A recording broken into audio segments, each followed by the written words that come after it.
And authorities in Honduras say they have detained 5 Syrian nationals who were trying to reach the U.S. on stolen Greek passports. Police say there's no indication yet the 5 have any links to the Paris attacks, and whether these 5 men are somehow tied to ISIS is still a question tonight. Authorities are only saying they were carrying stolen documents. Some interesting statistics tonight about Syrian refugees and ISIS.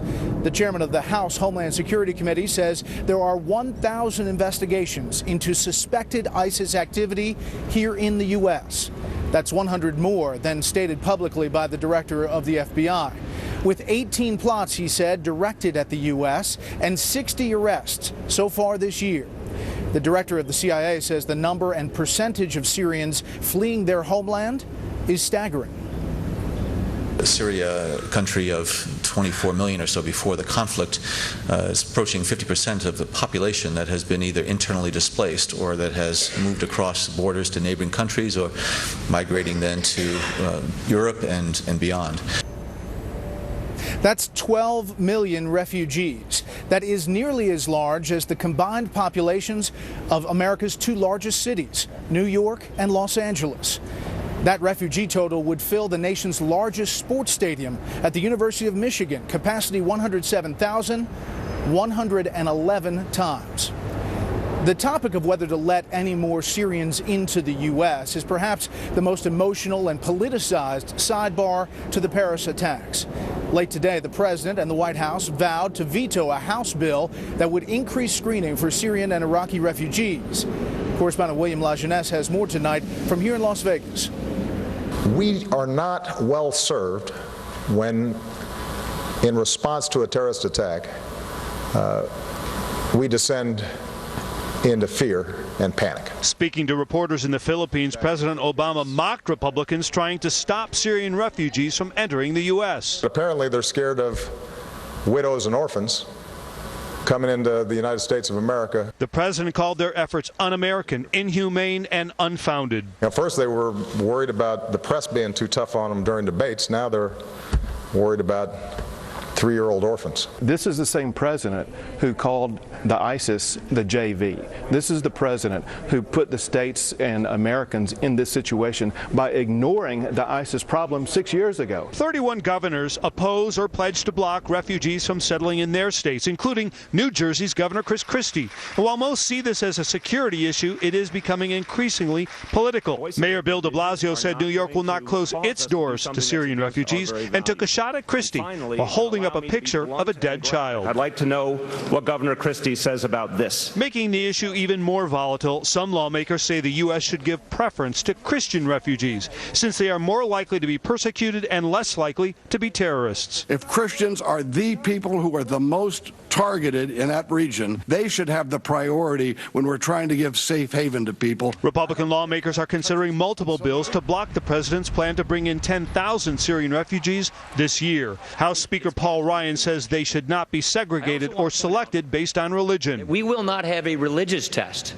only a security test. But Congressman Mike McCall doesn't appear to fully agree. He says religiously oppressed minorities, meaning Christians, should receive priority over the 95% of Syrian refugees who are Muslim. We have a Bill of Rights that talk about how we have freedom of religion. I think we should live up to that standard. McCall's bill should get a floor vote Thursday. It will require the FBI and Homeland Security to certify all refugees are not a security threat.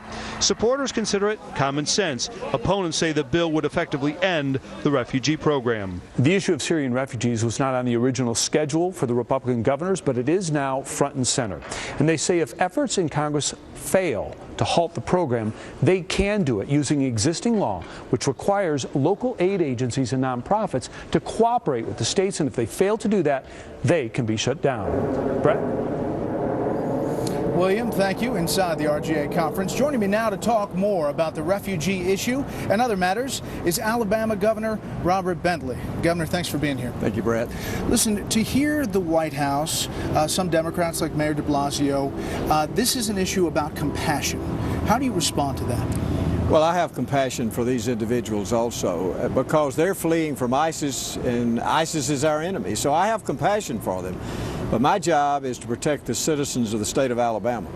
And so when I take my job seriously, which I do, then I have to say what will keep them safe and secure. And so that's why we made the decision on Sunday night to say that none of these individuals would come into the state of Alabama. There is a question, Governor, whether you have a right on that issue against the federal government and the administration when it comes to refugees. It's very much like a natural disaster. When you have a natural disaster, the governor is in total control of everything. The federal government cannot come in unless I ask them in. This is similar. We consider this a threat, and we consider it a situation where I am in control. The governor has to be in control. Late this afternoon, the White House issued a veto threat to a House bill, as we just explained. Your reaction to that as it just happened? You know, I think that Chairman McCall is the chairman of the Homeland Security Committee, I believe he is. You know, he said the other day that there were certainly deficiencies in this refugee program that we have in this country. And, you know, when I decided on Sunday night to say that none were coming to Alabama, then we had 30 other governors that came along beside me and decided to do exactly the same thing. And because of that, the President and the White House yesterday finally had a conference call with all the governor's offices across the country. And were you on that call? I was not on the call. My office was. I was in the air, so I could not be. And but the my sense office of that was. Call and the... You know, they did not give us any answers. They really just reiterated their old policy that goes back for generations. And this policy needs to be changed. It needs to be either brought up to date or scrapped and something else put in its place. As you look at that map of all the states involved here pushing back against this, it is stunning. The White House also said this. Josh Earnest this morning saying this falls into ISIS's hands. Take a listen to this. The president believes clearly that rhetoric, like we're seeing from the Republican side, only serves the ISIL argument, that they are leading a war of Islam against the West. So what do you say to that argument? Well, you know, my situation is I have to protect the citizens of Alabama. And I do believe that these individuals could potentially be a threat. You know, we don't have to be wrong but one time, and they don't have to be right but one time. And so when I believe that there's a potential threat, I have to protect the citizens of my state. Speaking of your state, Alabama, factoring in this election cycle, just went through the primary ballot process, getting candidates down there to file. You've endorsed Governor Kasich I have. In this race. As we talk politics 2016 briefly, why do you think Republican governors who were predicted going in to do so well in this race at this point are not polling well, they're not leading, and some people are questioning whether governors will be in the final primary candidates? I am surprised at that because I do believe that we need to look to see who could actually win the race. And that's why I chose Governor Kasich, because I think he's the most qualified and I think he could win the race. You know, every 4 years there's a different mindset to the electorate, and at the present time people are just angry with government, and I understand that. And so do you think this will play out where a governor somehow will come from behind? I don't know. We'll just have to wait and see. I do believe that people will begin to say who can win on the Republican side and who would be the best candidate and who would be the best president. We don't need on-the-job training, and we've had some of that, and we don't need that. We need someone who has executive experience, someone who can run a government. Governor Bentley, we appreciate your time. Thank you, Brett. Here at the RGA. Thank you. Well, the Dow had a big day today, jumping 248. The S&P 500 picked up 33. The NASDAQ finished ahead 89. The refugee issue and President Obama's latest digs at Republicans have the GOP presidential candidates fired up tonight. Chief political correspondent Carl Cameron has the latest from Washington, including the results of a new Fox poll. As fallout from Paris shakes up the presidential race, Hillary Clinton is planning a major speech Thursday to lay out her strategy to defeat ISIS.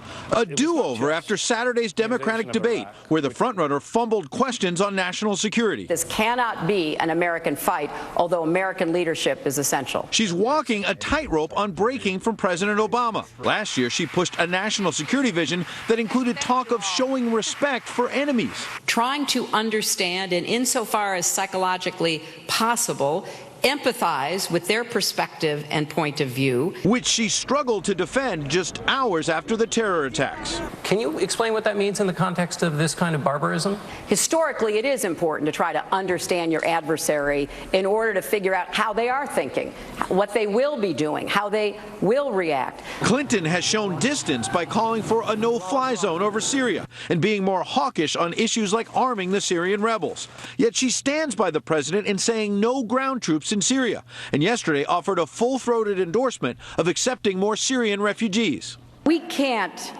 act as though we're shutting the doors to people in need without undermining who we are as Americans and the values we have stood for. That may get tricky in New Hampshire, where the latest Fox poll shows Clinton has pulled into a virtual tie with Democratic Socialist Senator Bernie Sanders.